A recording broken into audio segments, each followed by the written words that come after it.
we started this session 2 weeks ago, where Melissa took us through an incredibly dark valley. You know, yes, I know. Shows what a suicidal lot we are, really. But it was, I found, I thought, God, things can't be that bad. And I went away and I looked things up, and if anything, they're worse. And also, it's interesting, and I'm sure Melissa will talk about that as she speaks, but today it was interesting to see IAG sending the signal out that the premiums are going up, and so we're entering into a phase where I can remember when we had our house was pulled down and the new one was built, and I listened to the American engineers that I was sharing an office with, and they self-insure in California. And I said, well, how do you self-insure? And they said, plaster the whole house in plywood. And our house is plywood on the inside, and it's plywood on the outside. Yes. And so, I've got a really excellent jack in the garage. And so when the foundations were on what could only be described as sloppy TC3, they had to go down 15 metres before they found anything that resembled solid. But what part of town? Yeah, it's Upper Shirley.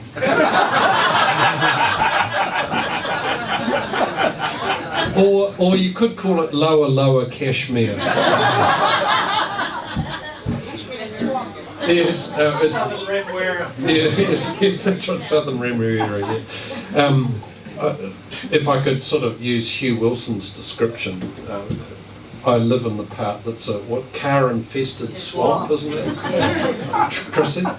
C***A*R. Sorry, C***R. Yeah, that's right. You can't even use the word car. But it's really interesting to actually hear all the things we're facing, and one of the big challenges for us all is what do we do in our lives. And Melissa is going to probably cover some of the things she covered before and cover new things and some of the ways we can address it. But also we've got to think about, and I spent some time with Sarah Templeton, one of the city councillors, and she was saying, what do we do as a council? And you know, it's a really good question, and we've also got to ask ourselves the question, what do we do as individuals? And it's a huge issue that each of us has to live. And in next week's Tuesday Club Notes, I've got the young woman that's speaking in Europe, and I can't remember her name. Greta.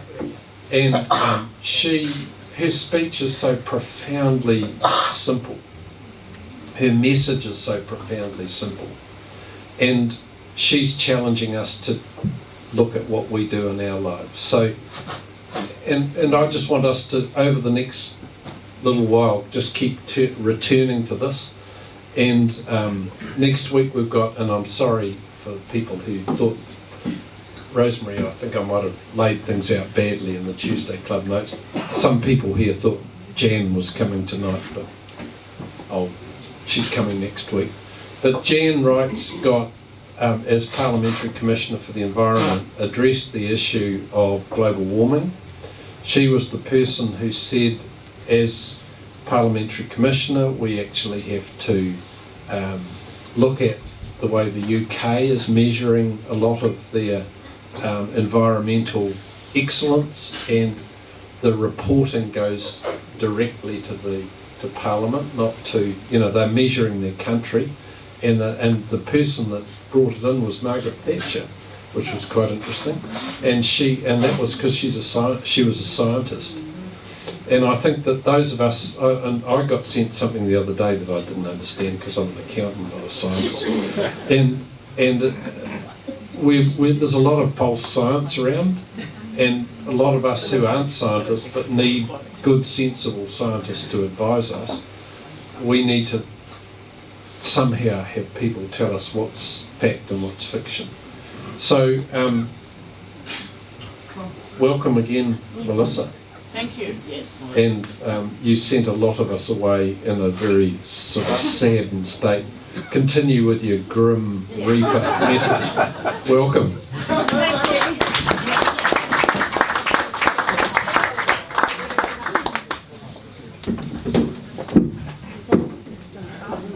Did turn out loud and clunky all over the place. Oh, well, I can turn it down slightly, I think.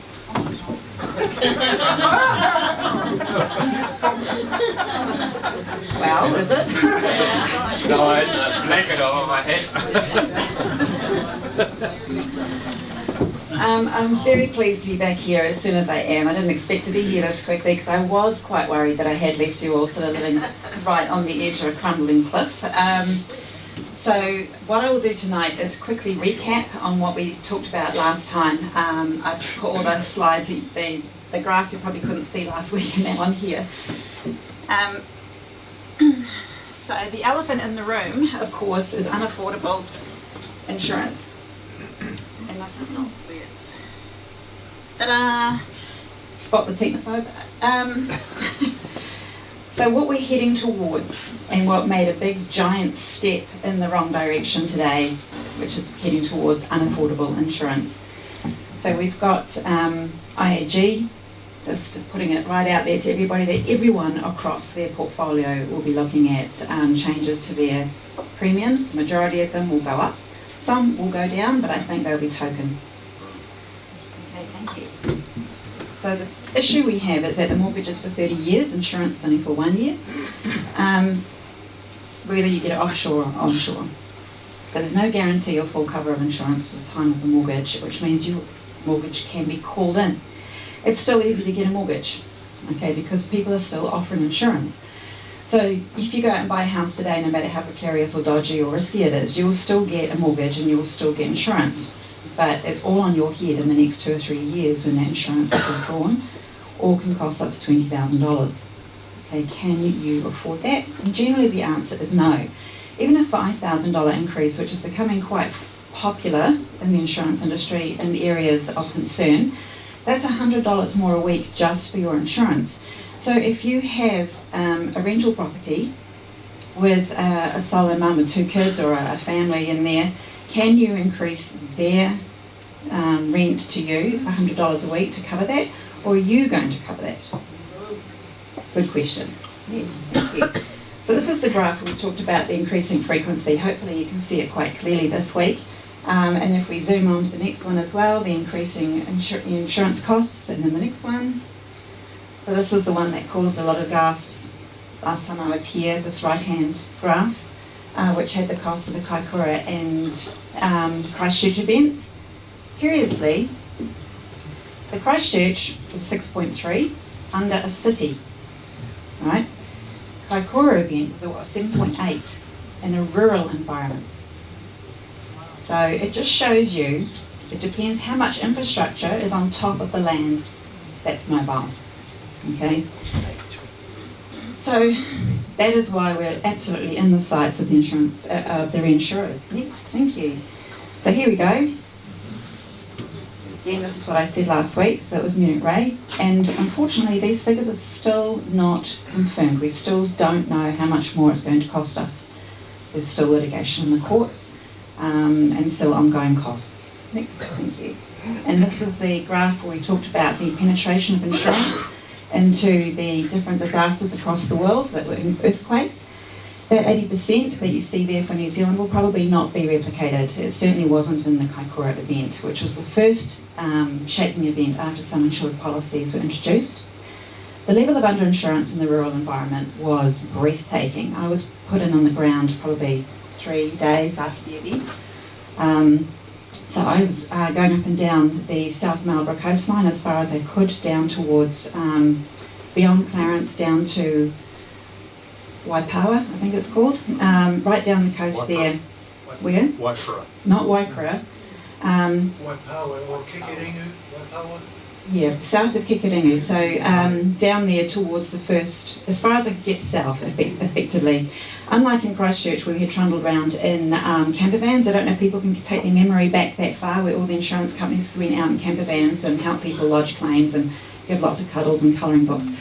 I couldn't do that with the condition of State Highway 1. I had a monster truck, a Ford Ranger, and the conditions to drive through there, once you got through Waiā there, you had to go through roadblocks, and you were only going to be safe if you had a reflectorised jacket on. So I had to wear one of those, and I had to have one of those big helmets with me. I had to take in 3 days worth of water and have big clumpy boots and drive down there. And on State Highway 1, half the time I spent that not necessarily straight and level flight, but more on a very severe angle as I had to climb up and around where the road had collapsed.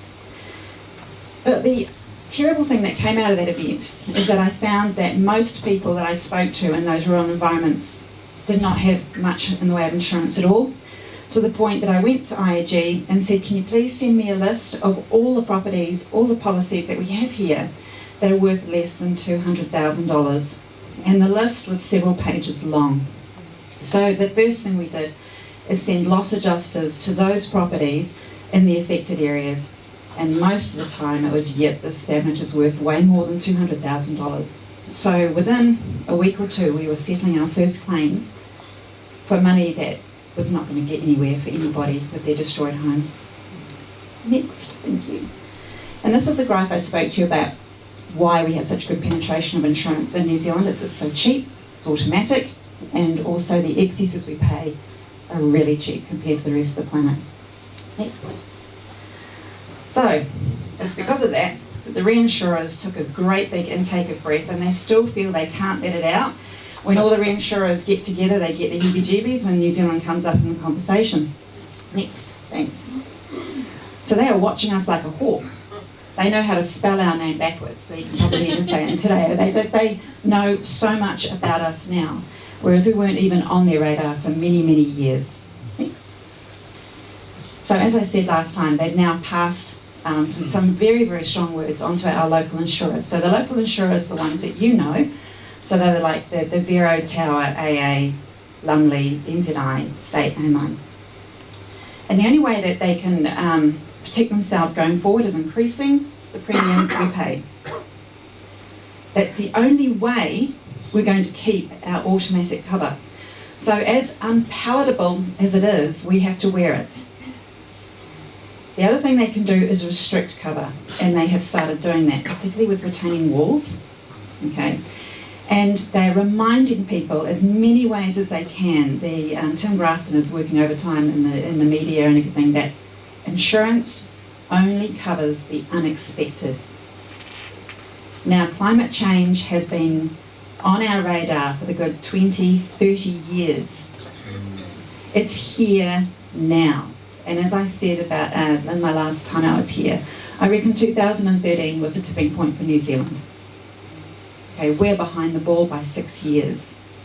So more and more people in coastal environments and in flood-prone environments are going to find that insurance gets so expensive that rather than having more brand damage by offering, yeah, we'll insure you, but it will cost you $20,000, you will find that the insurer will say, we won't be offering you cover.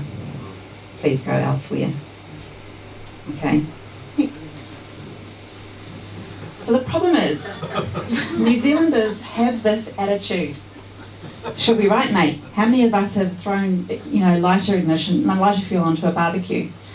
How many of us have accelerated down the overtaking lane in the last 100 metres to make sure they get past as many cars as possible, even though there's cars coming the other way, before it goes back to one lane? We make a gamble, and because we haven't been destroyed on the road just yet, then it's not a problem. It's not going to happen to me. That's not just a New Zealand psyche thing, by the way. That's a Homo sapiens thing, all right? It won't happen to me. You've always heard of victim blaming. We try and rationalise disaster in our minds by saying, well, it can't happen to me because we always like to think that it happened to the victims because they've done something. Okay? That's just not the truth. the damage done to the east was not done to the east because the people there are idiots. It just happened. It was because of the type of land. It's not anybody's fault. So, because it hasn't happened yet, doesn't mean that it's not going to happen. And interestingly, I had a question asked of me last week about tsunamis when I made a comment that a 13-metre tsunami is on the cards for Christchurch at some point. And someone asked me, how often does that happen? It doesn't happen. So I went and had a look. There's been 19 tsunamis since 1820. Okay, there were two in particular that caused a bit of damage on land. One was 1947 and one was 1960.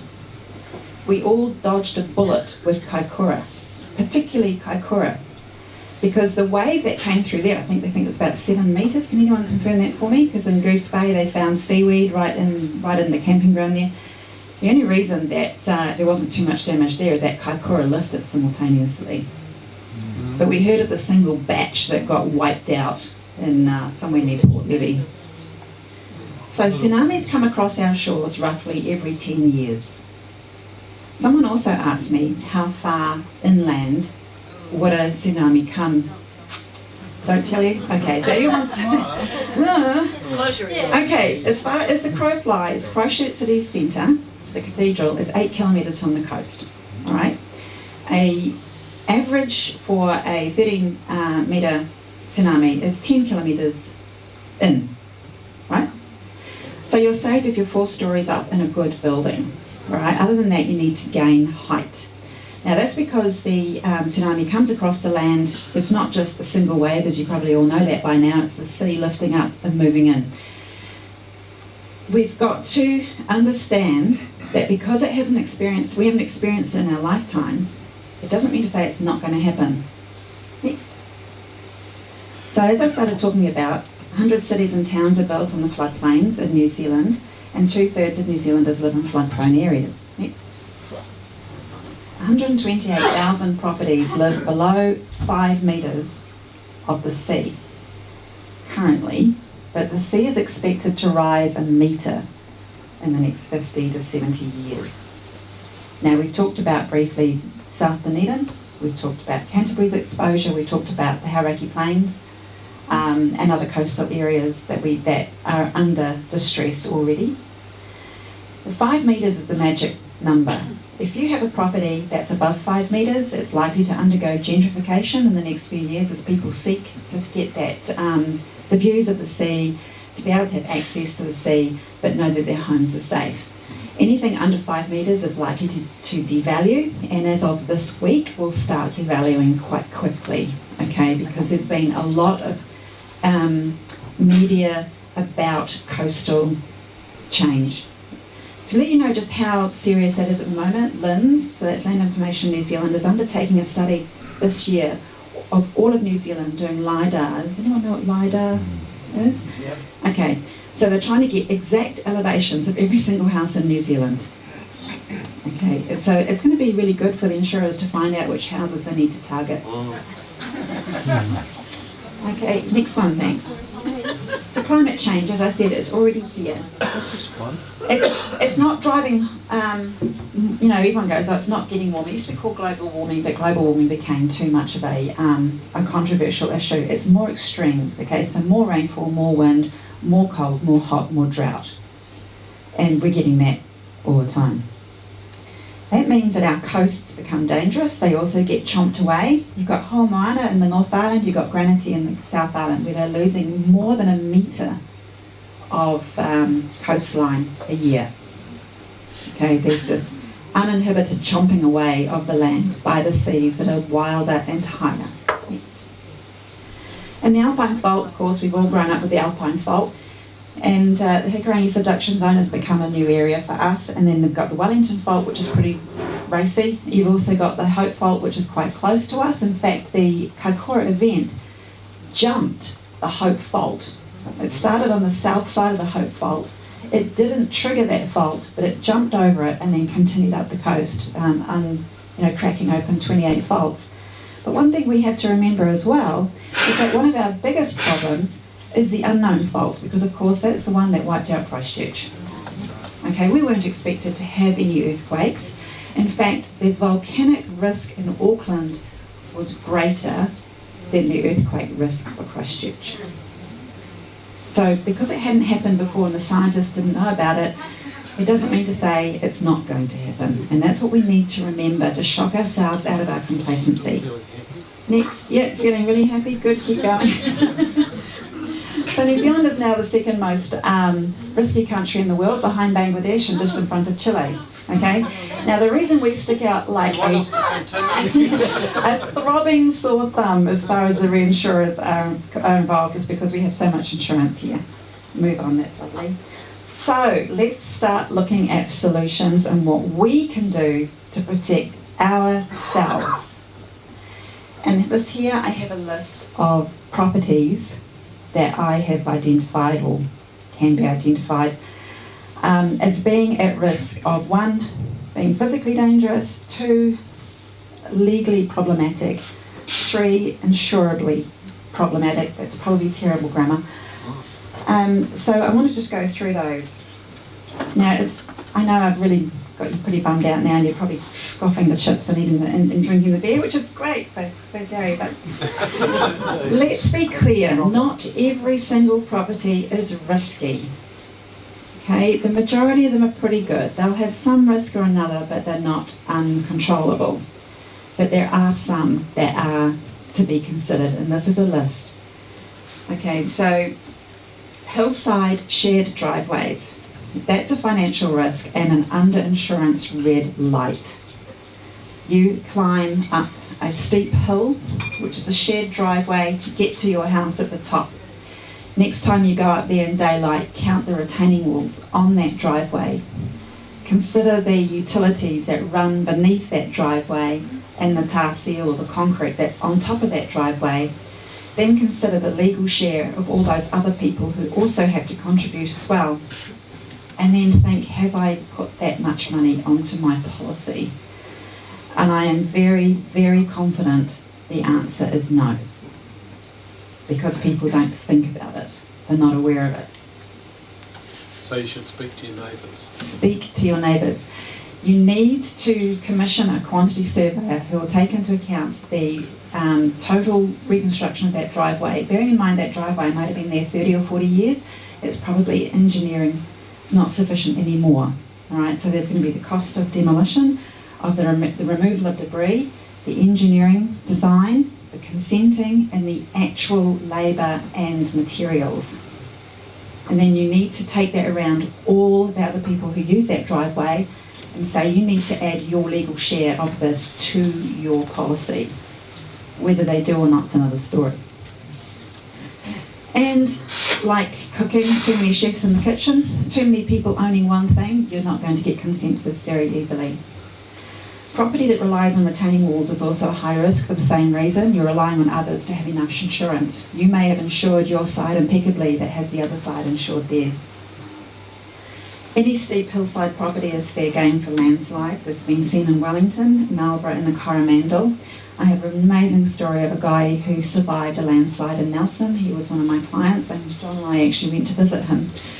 He was sitting at his table, looking out over the Nelson port, and reading his newspaper, and without even a sound, he was suddenly pushed right out of his house, out onto the front deck by a landslide. And the only reason that he stayed alive is that he had this massive, huge, heavy wooden table in front of him that kept him upright. And the whole back of his house caved in and was swept down the hill. It just happens. It just happens. You don't hear about it in the news. It's a house. But it was someone who nearly died. So we've also got the mass movement areas. We have some here in Christchurch. Is anyone familiar with Hackthorn Road, down at the bottom by Princess Margaret Hospital? Yes. Okay, so that's mass movement. They're always constantly pouring in gravel and tar seal into the bottom of that road. I pity the houses around that area. Okay, so people still live in these areas of mass movement areas. Remember, it's class, was it 1, 2, 3? And while it's not a life threat, you're allowed to live there. It's up to you to take on the cost. Good coffee. All right then, so coastal properties, of course, tsunami risk, and you've got the climate change and whatnot. The sea's gobbling up lots and lots of land. Riverside properties in Christchurch failed wholesale after only 43 seconds of shaking. With the Alpine fault expecting Christchurch to shake at the same intensity as September, but for up to 4 minutes, any home beside or near a waterway will likely fail. Flood-prone properties are owned by 2/3 of us, but how many of us have actually taken positive action to mitigate the risk? How many of us actually carry sandbags in our garage? Maybe something to consider. Gary? I can fill them with liquefaction. And and reclaimed land, either by pushing fill into the sea, as happened in Wellington when those big buildings failed after the Kaikoura event, or of course draining swamps, as was shown here in Christchurch. And of course we come to shared construction, and I won't go into that because I don't want you to lose your dinner. Okay, so having seen, change So that. what is shared construction? So shared construction is when you might think of the over 60s flats, or you have a whole row of flats all sharing one roof and one foundation. They're all individually owned, they all have individual insurance or not. And so you don't own your flat, you lease your flat from everybody else if it's a cross-lease situation. And every one of you has to have enough insurance to rebuild that huge commercial size building. And you all have to agree. And you can't repair one and not repair the others. Okay, so I'll leave that for another day, for those of you who really like to hear miserable things. Okay, so having seen that list of types of homes that have been identified as high risk, it's now time for you to think about your own home and those of your family and friends. If you already own a home on this list, don't panic, because I will get to that shortly. But first let's talk about those who are in the market to buy. Do you have kids or friends that are looking to buy one of these homes? Now remember, they're driven by the emotional factor. They love the amazing view. They're buying in a new subdivision down a long driveway, or that nicely repainted and recarpeted home out east. Or what about seaside living? Just do as the elephant says, just stop and think. Remember, the elephant in the room is that insurance is no longer guaranteed. In order to secure a sale, the vendor and the real estate agent and the banks will do everything they can to get you to buy that house, because they all make money out of you buying that house. Once you've bought that house, you're on your own. So it's up to you as individuals to make sure that that house you buy is a good house. You may get insurance today, but will it still be on the same terms and conditions and affordability in 5 or 3 years' time? Next. Hence the dress, wearing lots of lemons. Okay, so we've already determined the type of house that could likely be a lemon when it comes to long-term insurance cover. Due diligence when buying your house has never been so important. Now, unfortunately, the conveyancing lawyers are very quick to say that they don't know insurance, that's not their specialty. It's like asking a brain surgeon to fix your broken arm. It's a different part. Okay, they're not insurance lawyers, they're property lawyers. So your lawyer, your conveyancing lawyer, will look at your title and make sure that everything legally is correct, but they're not into looking at risk, physical risk, insurance risk and things like that. So this is where you have to be absolutely sure on the home that you're buying. And this is where I step in, because that's what I do, all right? Now, having thought about it for a long time, I've come up with about 20 things that I need to have checked off before I know that house is not a lemon. I've also come to the conclusion quite rapidly that I can't assess every single 1.7 million homes that are in New Zealand. So people have to be able to do this on their own. I've been talking with government and councils, property investors and other interested parties, and everyone's very interested, but what I've found is that everyone's paralysed by bureaucracy. So it does come down to us as individuals.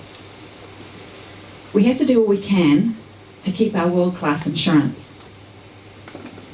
And we also need to keep confidence in the property market if we want to maintain the value of our homes. We can't have a property market crash by having a panic. So on that note, if anyone is interested, I'm happy to hold classes to teach people how to do due diligence, so you can go do it on your own. But moving on, have you realised that you own one of those homes on that list? Anyone here feeling a bit queasy, thinking, uh-oh? Yeah, I can see a few hands going up ever so quietly there. Yeah. I have a question in terms of being on a floodplain. Yes. Historically, much of Christchurch, Yes. but for flood protection works which could easily fail. Christchurch is flooded in the historical record several Yes. times, even into the 50s. Well, it used to be a swamp. Yeah.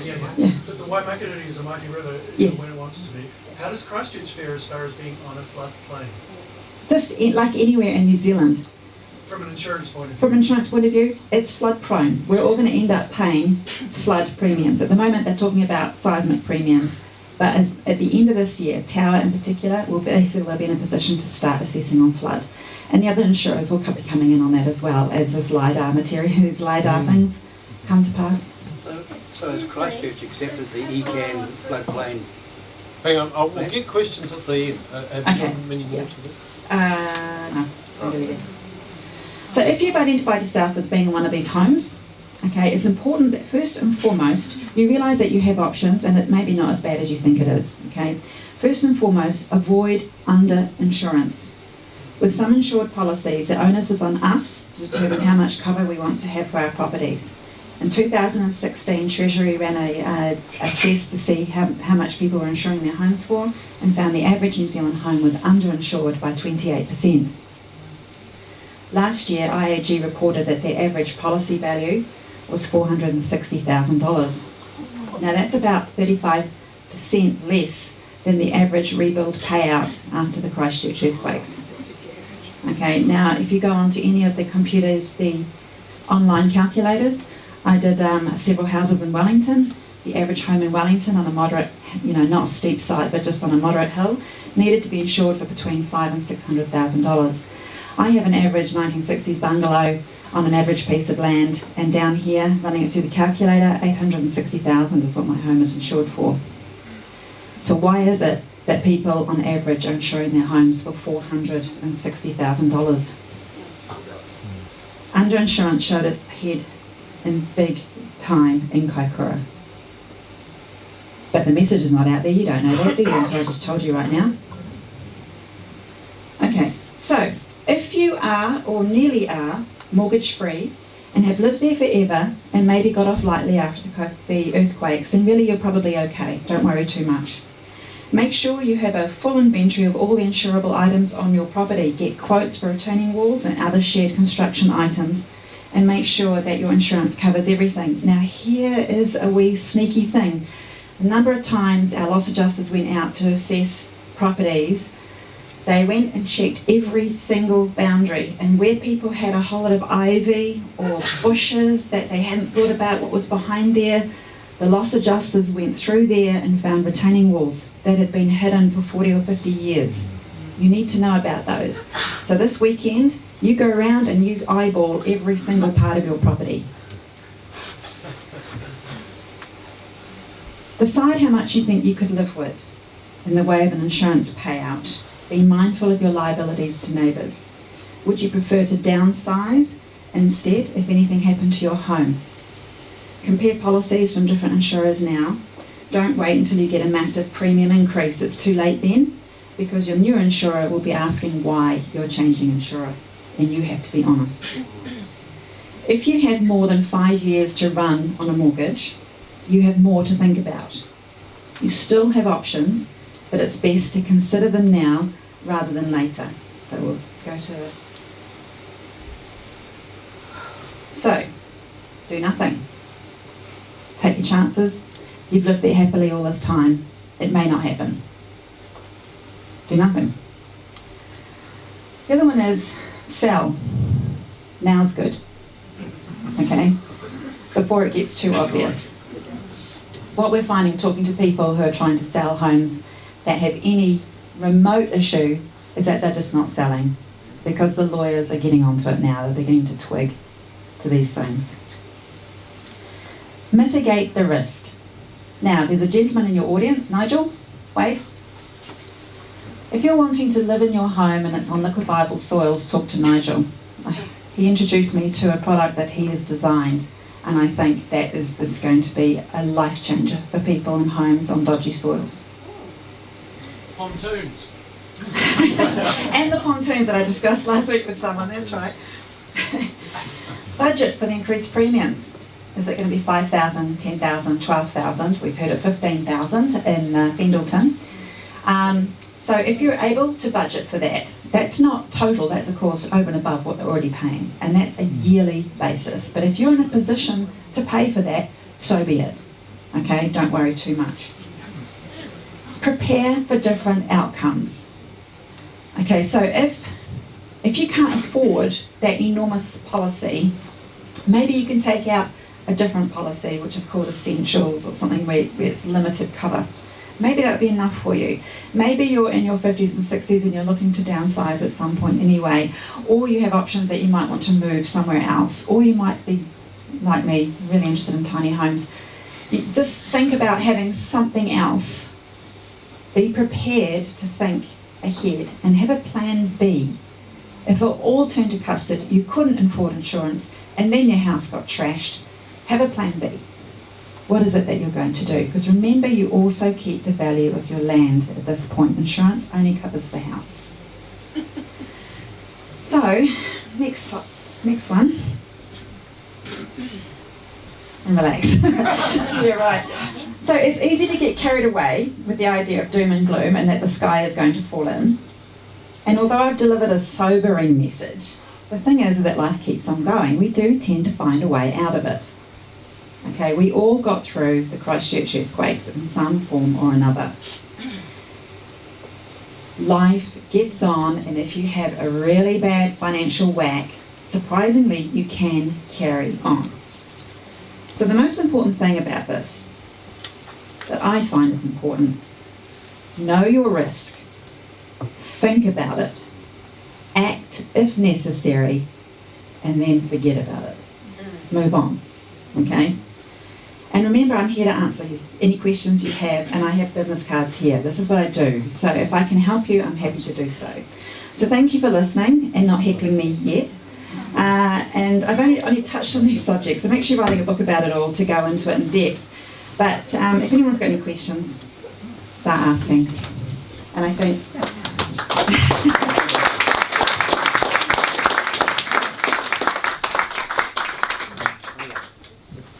Hi. Hey. We had an old farmhouse in the September events. It split in two. We fought EQC for years, and we've now got a brand new code-compliant house with over-engineered foundations. One of the things, from an engineer's point of view, I seem to be paying, in terms of my premiums, a whole lot more, which was expected. But in terms of a risk and underwriting, why is my house, because it's now code compliant and built belt and braces and over-engineered, why am I paying more? Because the risk surely should be less. But it may have been less for just one particular peril. Your house is now sitting on fantastic over-engineered foundations, but the land in your area, did it sink? Is it lower? Is it more flood prone? Is it an area that's seismically risky? You know, these are the types of things that you have to look at. And until very, very recently, insurance risk had been spread everywhere. Now they're making it localised. So if you feel that you're being unfairly targeted, and this was going to happen a lot because unfortunately at the moment insurance companies do not have house by house by house information. It's only suburb and area wide, okay? And there will be variations in that. For example, I walk down the Heathcote most days and there's two houses side by side right on the Heathcote which floods frequently, except one of them's on a knoll. Its floor level is greater than the roof of the house next door, but I can guarantee both of them will be paying the same premium, all right? So what you can do because one of the first principles of insurance is whatever it is, it's good faith. Contract uberamo fidei. Fidei, uberamo fidei, that's right. If you can get a very good report from someone that shows your actual risk and you submit that to your insurer, they are obliged to read it and consider. Okay? Excuse me, could it be that insurance companies, even though you have over-engineered your foundations and everything like that, could it be that because of the risk factor that you have been talking about tonight, could it be that they are actually filling their coffers with money that, you know, they will increase your insurance levies because they need it for the next person that's coming around that's also going to have a similar problem, but because you have fixed your particular problem, they know that they're not going to have any risk with you, but your premiums will go up because they need it for the next person. So you always pay your premiums up front. So it may be that you've had your home engineered, but there's nothing stopping it burning down. There's nothing stopping it but being hit by a runaway truck. To rebuild that house again, it would still need to have engineered foundations because the land didn't change, it's still dodgy. So you still pay your premiums ahead for any risk. Just because we've had an earthquake already and your home has been re-engineered, we do know we have the Alpine Fault, the Hikurangi Trough, unknown quakes all ahead of us. So you always pay your premium up front for a period of a year. I have a question here, in regards to the recovery here and the documentation of subsidence and earthquake damage. According to all the information I've got, neither EQC nor Christchurch City Council did communicate the subsidence of the city appropriately to neither civil defence nor the insurance industry. This leads to underestimation of the risk which people are exposed to, and following all this mess, which is highly consequential, Christchurch City Council introduces Wild East Zone, which is the residential unit overlay, which has pretty much no rules or regulations, and people are left there totally uninsurable. The insurance companies are allowed to force on them totally unsustainable practices, such as not mitigating the risk, not complying with the Resource Management Act, not complying with the New Zealand Coastal Policy Statement, and people are forced to stay facing the imminent loss that they are dealing with. Is the insurance industry stepping up and saying, this is not good enough, you are not going to provide us with this an insurance for unacceptable risk? Because I asked Tim Grafton about this, and he said that the insurance industry was not going to go off risk, but this is what we are hearing now finally. I appreciate that, but I would like to see the authorities step up here and deal with this human rights breaches which are taking place here. Right, that's a lot of stuff you just said there. I'm not a politician, I'm not a scientist, and neither am I in the Insurance Council. Tim Grafton is correct, no one is not paying it, not offering insurance yet. It is in our future though, because it will just get too expensive. They will continue to offer cover, it'll just be unaffordable. Actually, I can challenge that because we went to the AA and they said we're not insuring your area. Yeah, that's AA's choice. There will be other insurers around that do. Same with IAG. Same with IAG. We are not taking on new insurance in the region. That's right. Same with FMG. That's right. The thing to remember is that it's all based on risk. Insurance is not a social policy, it's a commercial policy. It's based on risk. Okay? Now, all the insurance policy will do is put you back where you were prior to an event. It won't pay for betterment. It won't pay for mitigation.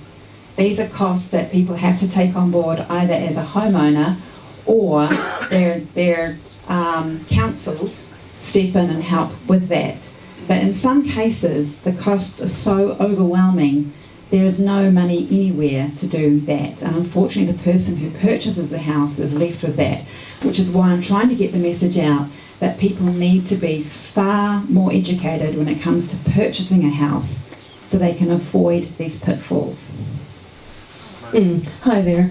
First of all, I would follow you anywhere and believe anything you say. And if government isn't paying attention, we need to tell them to. So, comment. My question is, am I right that if you decide what you think your house is worth or use those guidelines online and bump your insurance up, when it comes time to replace your house, if it has to be, the insurance company still says, we don't care if you insured it for that, we only think it's worth X.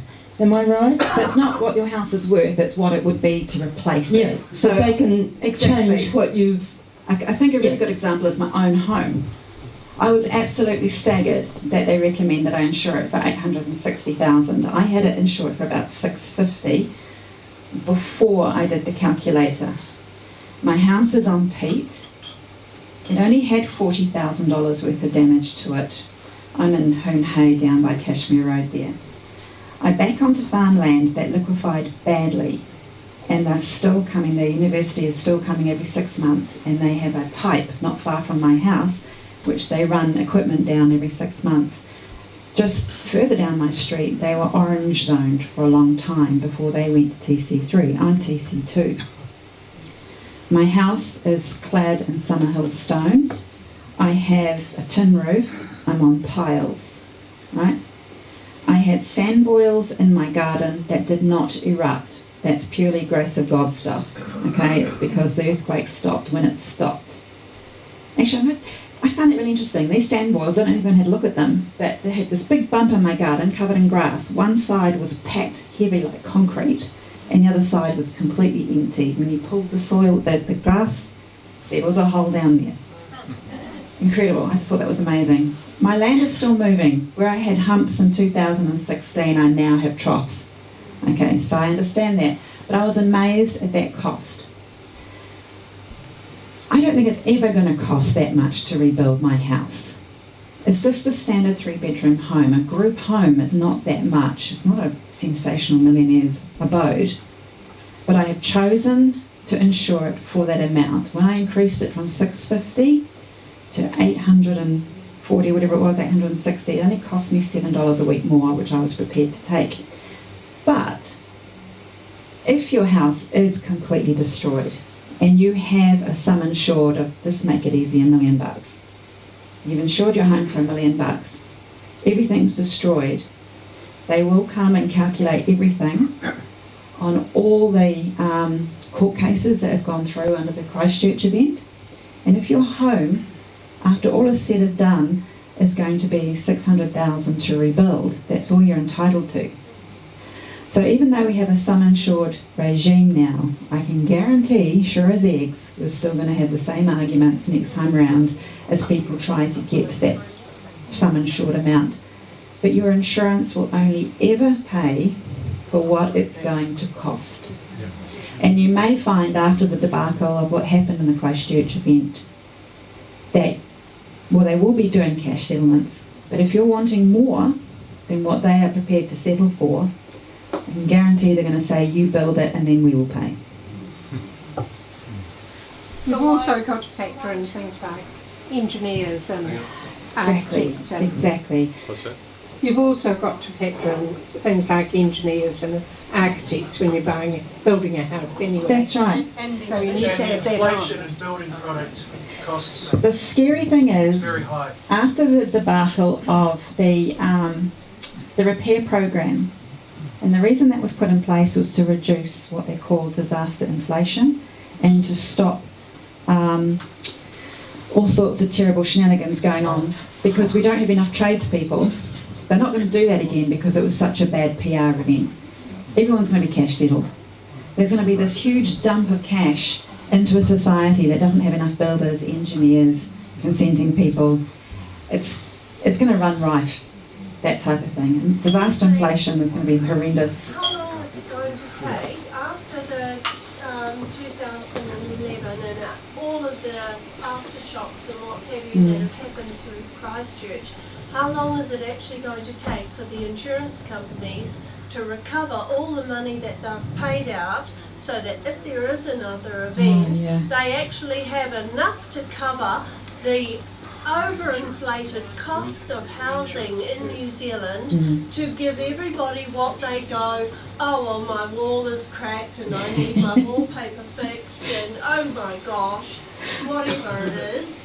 So the thing is that yes, everybody's premiums are going to rise, but the reason why they're rising is because the insurance companies need to fill their bank balance so that if there is another disaster, because, you know, like the... Okay, so now again, I understand what you're saying. The only thing that affects is EQC. EQC, as you know, has finally had to call in the government guarantee, so effectively they're bankrupt. So all that money that they collected in premiums over the last 40, 50 years got zapped in one event, all right? And they're still going. They've still got a lot of money to go. So they are in an unfortunate situation. On the 1st of July, they are now going to increase their response to 150,000, okay, in any event. That's to take the pressure off the private insurers to keep them in the market. The private insurers were okay. Okay, that's why you're paying higher premiums, because what the reinsurers do is exactly what the insurers do to us. We pay a premium and they guarantee cover, all right? And that's what the reinsurers do. What has happened is that for the local reinsurers, their premium has gone through the roof, which is why they're having to pass those costs on to us, but we have the cover there. So the insurers that are in the market today are good to go for a new event. The reinsurers have said, we'll cover you. But this is why they have to do the sum insured now, because the reinsurers are not prepared to have escalating costs going out of this world. Why did a 6.3 event in a tiny provincial town in a tiny country become the second most expensive earthquake ever? So that's what they're trying to avoid. The security of our policies right now are hunky-dory. So don't have any worry about that. It's just the cost to us is the problem.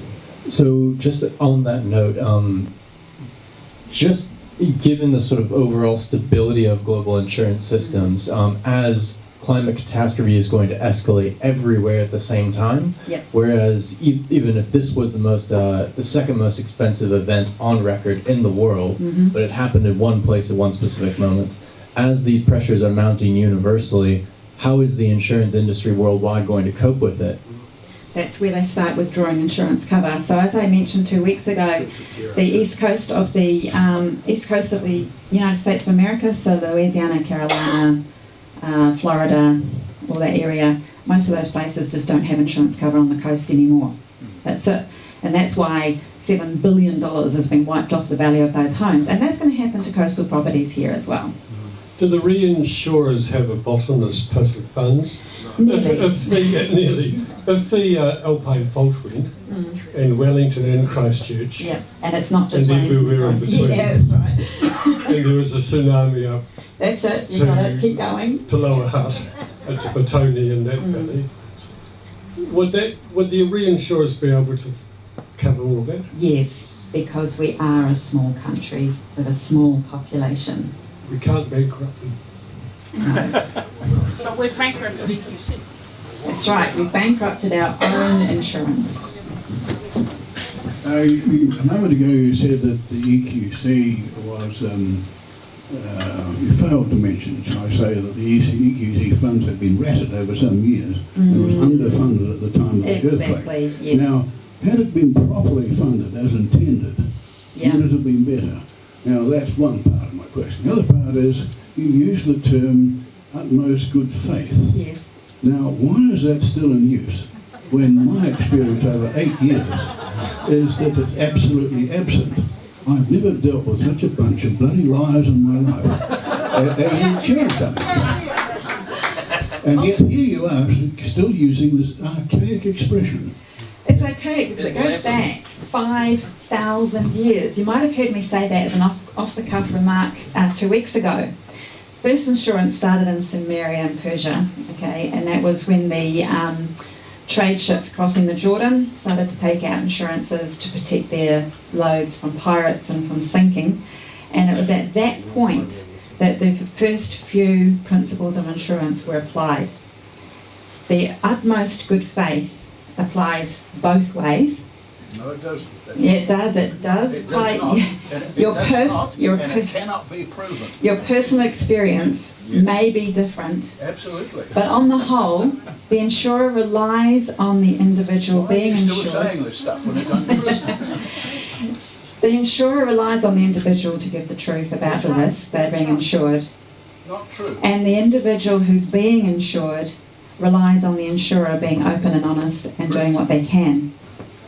In an enormous disaster environment like we had in Christchurch, where we had 168,000 homes destroyed over a period of 43 seconds in September and 20 seconds in February, on an insurance situation in New Zealand where they only experience about 50 houses a year normally needing severe work repaired, everything simply was overwhelmed. Even when we tried to triage, trying to triage became an impossible thing. How do you triage an elderly person who's living in a broken home with mould and whatnot over a young family whose baby is going through cancer therapy? You know, how do you triage somebody whose home has been destroyed over someone whose life, whose business that supports their mortgage has been destroyed? So no doubt what happened in Christchurch was terrible, but there was no precedent. There was no precedent anywhere, and I defy anyone to argue with me on that particular one. People in insurance were like me because I worked in insurance. We're not mega minds, we're not super people. We really did make it up as we went along because we had nothing to work on. Right there. Yeah. Absolutely dead right making it up. That's true. But what I do want to point out is that after 8 years, 97% of all claims are now settled. After the Northridge event in California in 1994, they finally settled their last claims in 2014. Okay? Well, there's not too many left to go, and most of those are being litigated, so it just takes how long for those to go through the courts. Any more questions? Being heavily involved with the September earthquake and February earthquake in Christchurch, and then getting sent up to Kaikoura shortly after the event. And you talked earlier about how EQC have now changed their funding model. One of the things that I found was that because they were just doing straight payouts to individuals of property damage, etc., and I'm talking primarily about underground systems, you know, wastewater, reticulated water and stuff like that. Because all of a sudden these people were cashed up, they didn't really know what to do with their money. And the only thing is the vultures were circling, but they couldn't get into Kaikoura because literally the roads were blocked and everything else. So in terms of lessons learned, and I'm very passionate about this one, so a lot of lessons were learned in September, but when I went up to Kaikoura, not a lot of those lessons seemed to be there on the ground. But in terms of insurance, and in terms of EQC, and in terms of funding models, it still seemed very loosey-goosey, and money just getting thrown around. And it just, to me, seemed such a waste. We are a very small country with a very small population, and in order for us to actually make the most of a disaster like this, we need to be smarter about the way we do things and not just willy-nilly give money out right, left and centre without some structure and coordination. So what's your thoughts on the whole EQC funding going forward? So the EQC funding I can't comment on. I am by no means an economist, and John would laugh if I tried to do anything about maths because I'm really bad at that. But the thing is that what I found in the Kaikoura event is that we were paying the people promptly. They got all the money that they needed. But the problem is those people in Clarence or Kikeringu could not get tradesmen down from Blenheim, because Blenheim had lots of damage to be done as well, and it was easy for the tradesmen just to stay in town and do the work. there, rather than have to drive the 2 hours down to Kikeringa every day to do a repair job and then drive back again. And you can imagine how much they were charging the homeowners for all that travel. We did build that into the settlements, but physically, you know, just logistically, it doesn't happen. And that will happen anywhere. The problem is that we have a very small population spread over a very large area. We don't have the manpower, and we won't have ever unless we have a mass migration to New Zealand. On the numbers of people we have in New Zealand and the spread of our infrastructure and our skills base of our people, what happened in Christchurch and what happened in Kaikoura is going to repeat. One thing I also want to point out is that with the WorkSafe new act that came in 2016 regarding asbestos, that's going to be a major problem after another big event. Not so much because the asbestos is broken, but because you now have to have someone who's qualified and licensed to pull it out of your home. In Wellington, which is slightly bigger than Christchurch, there's 7 operators. It takes them a day to clear a building of asbestos for a dirty demolition. That means that the whole building's coming down and they're going to take the soil away as well. But if you have a repair with lots of asbestos that needs to be repaired, it can take up to 3 days for them to remove asbestos in the one house. So if you've got lots of repairs in Wellington, you've got 7 asbestos people who can do the work, that's 21 houses every 3 days. That's going to be a problem all throughout New Zealand because the majority of our homes are built, about 69% of homes in New Zealand have asbestos in them. Right. So, that sounds like a really good, hopeful, full of joy note to finish on. You know, one question, Gary, which is very, very important for Christchurch. That is the fact that Christchurch is subject to erosion after the subsidence. Erosion is not insurable by EQC. It is not insurable by any insurance policy. A lot of people, probably around 6,000 homes, are stuck in this situation. What is the solution? it falls on the homeowner, unfortunately, which goes right back to why I'm here in the first place, trying to get people to understand. Available. Yep, that's right. 6,000 homes in Christchurch have no available Just don't buy those houses. Subsidence, erosion, these are uninsurable risks. You cannot have a mortgage. This is a very bitter fact that people have to face. And what we should do is, if you want to write something about that, I'll print it in the Tuesday Club notes, because I think it's important that we spread that information around as much as possible. This is earthquake damage. It's not future No. The problem is that, you know, ECAN points at council points at ECAN. No one does anything. And 6,000 families are facing. Okay, I'm going to give you the opportunity to write something, and I will print it. It does go to show that the insurance industry is way ahead of the planners and the politicians. Currently, the insurance industry is going to change our culture. It's as simple as that. Well, the council has actually built on flood land. Sorry. Wonderful, thank you for Yeah. precise address. It's a good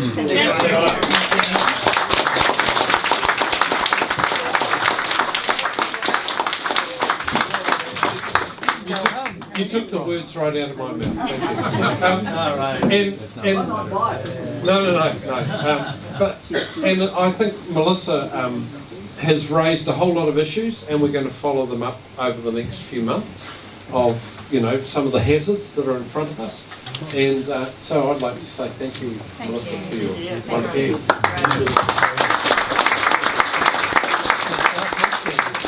If anyone's not on the Tuesday Club notes, if you want to see me, I'll put you on. Thank you. Well, Gary, that was a